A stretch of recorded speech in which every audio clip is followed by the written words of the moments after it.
Hello friend, आज के video में हम लोग देखेंगे operating system and types of operating system. तो अगर आप मेरे चैनल पर नए हैं तो मेरे चैनल को सब्सक्राइब कर ले और बेल आइकन को दबा दे ताकि जितने भी मेरे वीडियो है वो आप तक जरूर पहुंचे। तो चलिए वीडियो का स्टार्ट करते हैं। तो सबसे पहले हम लोग देखेंगे ऑपरेटिंग सिस्टम क्या होता है।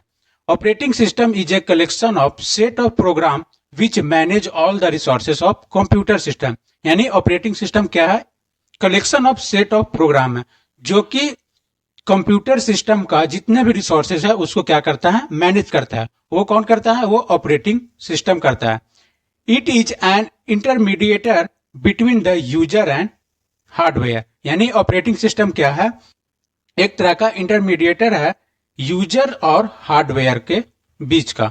जैसे देखिए यहाँ पे हम आपको फिगर से समझाते हैं। जैसे यहाँ पे देखिए ये क्या है? यूजर है और ये हमारा क्या है? हमारा कंप्यूटर सिस्टम है। और यहाँ पे जो है हमारा वो क्या है? ऑपरेटिंग सिस्टम है।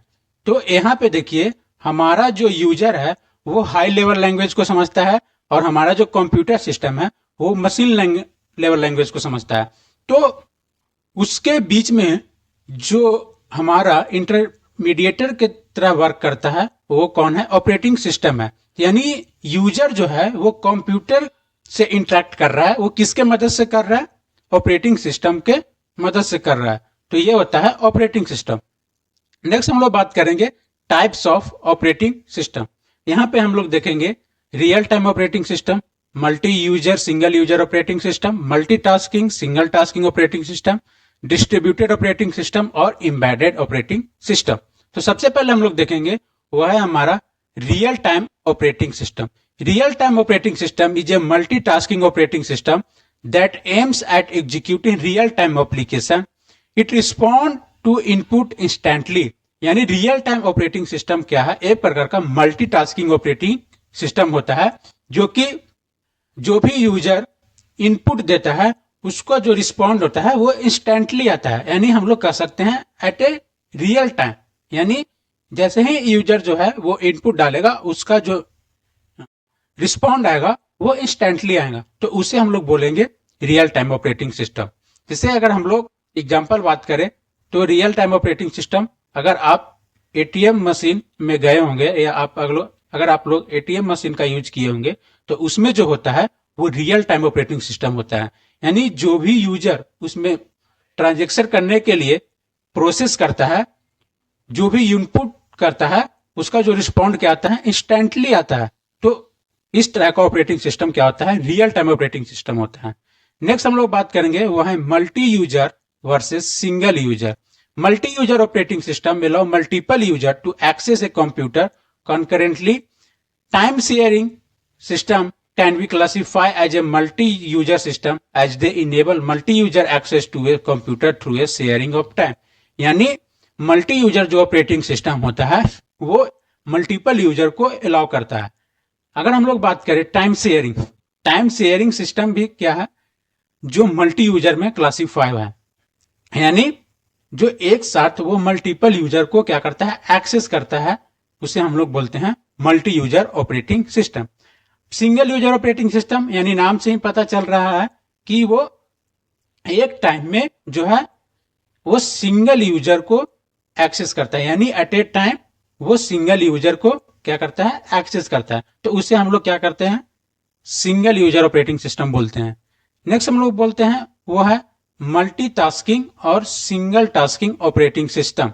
When a single program is allowed to run at a time the system group under a single tasking system. यानी जब हम लोग सिंगल प्रोग्राम को क्या करते हैं? अलाउ करते हैं एट ए टाइम। यानी एक साथ आप एक ही प्रोग्राम को परफॉर्म कर सकते हैं अपने कंप्यूटर सिस्टम में, तो उसे हम लोग बोलते हैं सिंगल टास्किंग।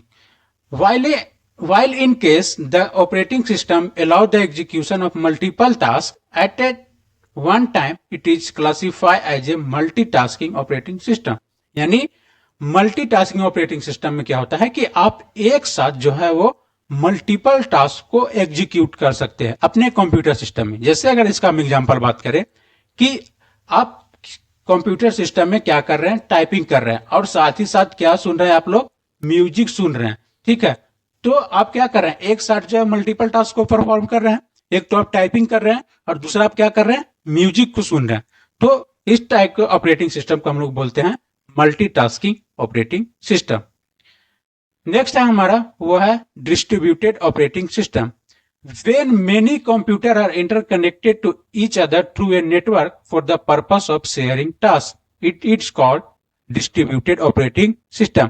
यानी distributed operating system में क्या होता है कि बहुत सारे हमारे कंप्यूटर सिस्टम जो होते हैं वो किससे कनेक्टेड होते हैं, नेटवर्क से कनेक्टेड होते हैं। ठीक है, जैसे देखिए यहाँ पे मैं फिगर बना रहा हूं, एक नेटवर्क है, उससे जो है हम लोग क्या कर रहे हैं, मल्टीपल कंप्यूटर सिस्टम को क्या कर रहे हैं, कनेक्ट कर रहे हैं। तो ये कहलाता है डिस्ट्रीब्यूटेड ऑपरेटिंग सिस्टम। और ये जो है वो क्या करते हैं, अपने अपने टास्क को क्या करते हैं, शेयर करते हैं। तो इस तरह का जो ऑपरेटिंग सिस्टम होता है वो डिस्ट्रीब्यूटेड ऑपरेटिंग सिस्टम कहलाता है। नेक्स्ट हम लोग बात करते हैं वो है embedded operating system. Embedded operating system are design to be use embedded computer system.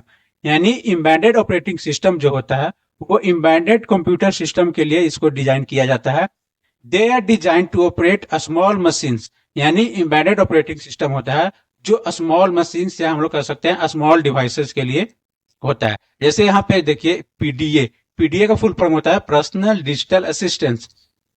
ये क्या है, एक प्रकार का स्मॉल डिवाइस है जिसको हम लोग यूज करते हैं पर्सनल इंफॉर्मेशन के लिए। ठीक है, जैसे अगर हम लोग बात करें कि they are able to operate with a limited number of resources. यानी एम्बेडेड ऑपरेटिंग सिस्टम जो होता है वो लिमिटेड नंबर ऑफ रिसोर्स को ऑपरेट करता है। अगर यहाँ पे रिसोर्सेज अगर अनलिमिटेड है तो वहां पे हमारा जो एम्बेडेड ऑपरेटिंग सिस्टम है वो क्या करेगा, वर्क नहीं करेगा। ये सिर्फ और सिर्फ लिमिटेड नंबर ऑफ रिसोर्सेज को ऑपरेट करता है। तो इस तरह का जो ऑपरेटिंग सिस्टम होता है उसे हम लोग एम्बेडेड ऑपरेटिंग सिस्टम बोलते हैं। तो दोस्तों ये था ऑपरेटिंग सिस्टम एंड उसका डिफरेंट टाइप्स जो कि आप लोग को समझ में आया है। दोस्तों अगर मेरा वीडियो अच्छा लगा हो तो मेरे वीडियो को जरूर शेयर करें और मिलते हैं नेक्स्ट वीडियो में। Thanks for watching video.